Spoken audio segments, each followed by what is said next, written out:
So now that you got all of that, you know, your sizing, your printing, your pricing, you've got your book design. Now you can list it on Amazon KDP if you're not sending it to publishers. And I'll do a whole training on this and I'll show you how to do it. But essentially, you're going to set up if you probably already have an account on Amazon, you'll just log into Amazon KDP.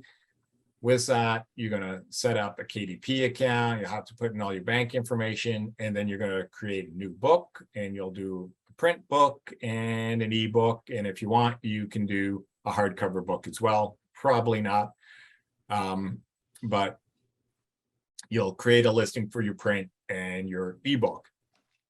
And once you're done with that, you have to decide now, are you going to be exclusive to Amazon or are you going to go wide?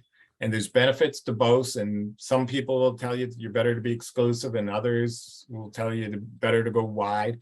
And I go wide, but really you have to look at your situation and what might be best for you. Either way, Amazon is going to be the vast majority of your sales, right? The benefit was being exclusive primarily is KDP Select, where members can just read the book for free. And that every time somebody borrows your book, it counts as a sale for you. So this can kind of help with your ranking. You can get your book ranked higher. But the downside is, they pay very poorly on a page rate. So even if somebody borrows the book and reads the full book, you don't get paid as much as if they bought it outright. So for me, I've experimented with it a lot, and I find it's just I lose money on KDP. But that's me. That's not necessarily the case for you. And of course, the other big problem is you're exclusive to Amazon. You can't sell your book anywhere else. So the other option, of course, is to go wide and list it everywhere. And if you're going to do that, I highly recommend Ingram Spark.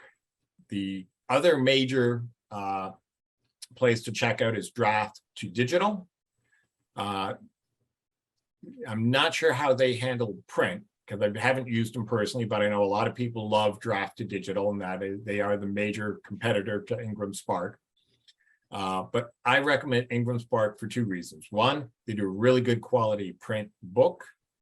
So if you want to get print books out everywhere, Ingram Spark is great for that. But also, two, if you're a Christian writer, Ingram Spark has a Christian distribution channel called Spring Arbor. And Spring Arbor is who distributes to all the churches, all the Christian bookstores, to christianbooks.com. So if you have a Christian book, you want to put it on Ingram Spark, and then you need to get in touch with them and say, hey, can you put this on the Spring Arbor distribution list? And then that way, all the Christian bookstores and churches and christianbooks.com will now start, or at least can start carrying your book. So that's, for Christian writers, that's a real big advantage with being on Ingram as opposed to Draft2Digital. And then you'd want to list your book on Google Play. And again, you don't have to do any of these things. These are all just tools for you to do. The reason Google Play is listed separately here is because for some reason nobody likes to list on them. That is like the one place Ingram Spark and Draft2Digital don't seem to list the book. But I've found that I still get enough bang out of Google Play to create a separate account there. When I first started, I actually created separate accounts on like all these different bookstores, thinking that, you know what, if I have my own account, I'm going to make a bigger percentage, because when you go through Ingram Spark or Draft2Digital, they take a cut.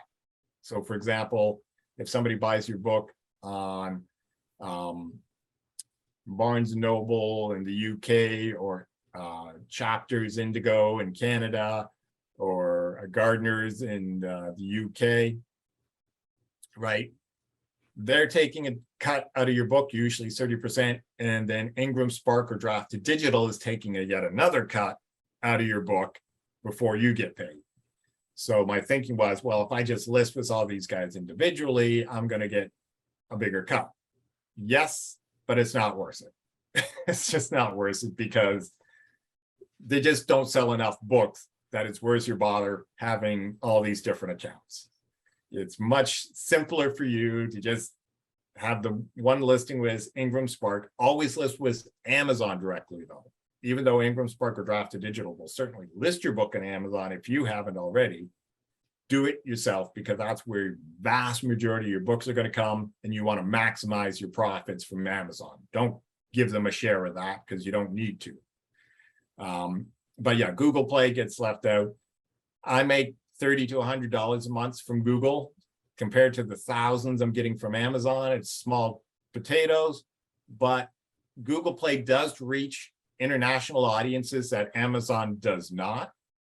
And it's still, it's real money coming in. So it's worth it for me to list on Google Play. You can try it. It's up to you. It's not going to be, it's going to be a very small percentage of your sales compared to Amazon.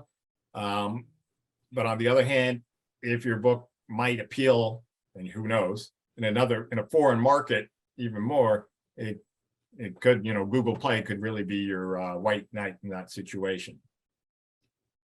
Okay, now I haven't forgotten about this, is your ebook design. So you've got the cover done, you have the interior design done. Yes, you can already create an account for it on these sites, Amazon particularly, without actually having the ebook done yet. And you can even put it up for pre-order, but you do want to get your ebook done in somewhere in this process. But I put it after because you don't actually have to have it done before for a lot of these places in order to have them start listing it. Amazon in particular, you don't need to have it done. You can already just create the listing, put it for a pre-order, and even start marketing it without it already existing in a ebook format. But you will have to have it, an actual ebook live and on Amazon, I think 15 days prior to the live date. So it has to come. So now your book is done, it's on these sites. You can either launch it immediately or you can put it for a pre-order and do a pre-launch marketing. So why would you do a pre-order or not do a pre-order? The advantage of doing a pre-order is that everybody who pre-orders your book, all those sales fall on the launch day. So if 50 people pre-order your book, those sales fall on the launch day. And so you, bang, right out the gate, you got 50 books sold, which can help you get up to that coveted bestseller right off the bat if you're in an advantageous category. And plus any other sales you make that day. So that's a good thing with pre-orders. Also, if let's say you were talking to media or influencers and somebody wanted to interview you before your book is out, not a problem because you got it up for pre-order.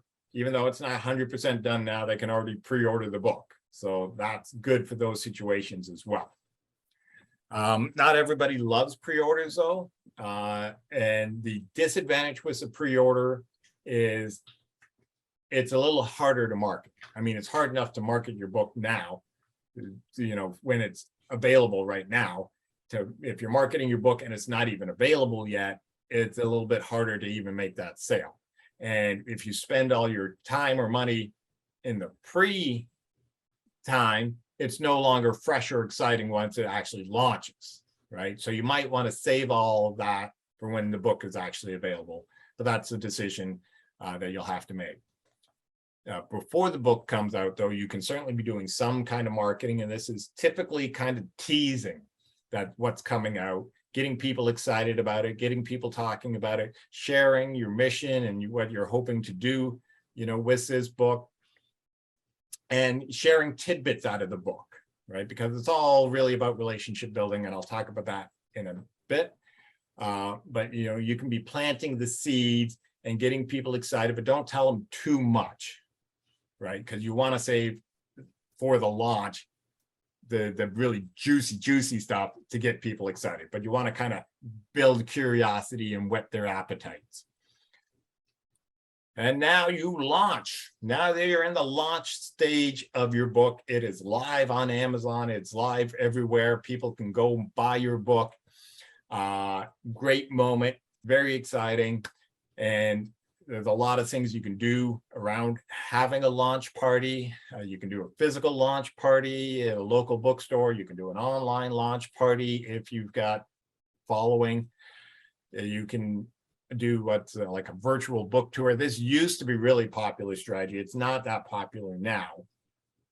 However, getting in, on bloggers or onto not bloggers. Yeah, well, doing a guest post for a blogger who talks to your audience, or being on a podcast who talks to your audience. I mean, this is a great time to do it now that the book is live and just freshly out, and building excitement and driving sales to that book. And one of the great things about this is blogs and podcasts tend to stay online forever, right? Maybe not forever and ever, but for a very, very long time, typically years. So even if somebody doesn't listen to it or read it that when it first comes out, there's a ever diminishing but possible chance that somebody will read it later on, or listen to the podcast later on and still come and find your book. So this is that stage of the book. Congratulations, your book is now out. You are now an author. And if we played their cards right, you are now a best-selling author. And but what I want to remind you is, when you're doing your marketing, when you're doing all podcasts or blog posts or anything, always remember that overlap. What does your audience care about? What is it that they really want? What's in it for them, right? Because that has to be your messaging. Your messaging always has to be talking about what's in it for them. Because even though you've got this great thing that they need, people don't buy what they need, they buy what they want. So you got to sell them on what they want and then give them what they need in it. And that really plays into your marketing.